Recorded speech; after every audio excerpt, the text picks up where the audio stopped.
In today's video, I'm going to teach you how to use Booleans in Affinity Designer.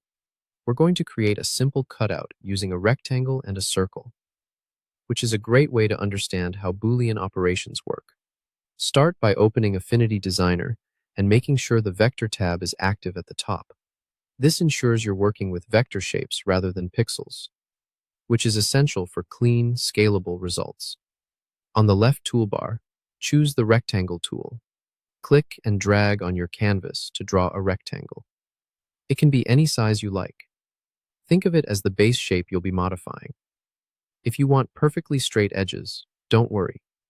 Affinity Designer keeps rectangles crisp by default, and you can always adjust the size later. Next, switch to the Ellipse tool from the same toolbar.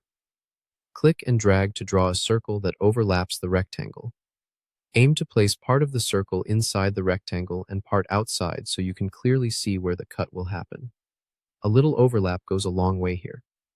If you want a perfect circle, dragging while holding a modifier can help.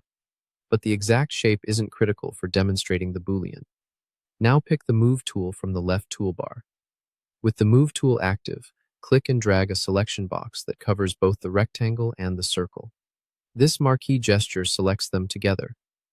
You'll know they're both selected when you see bounding boxes around each shape.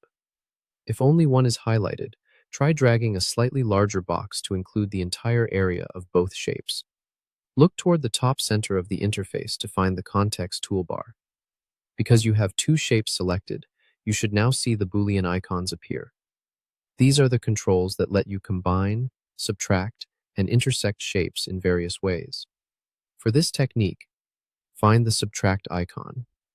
It's the second one, and looks like one square cutting into another. Go ahead and click Subtract.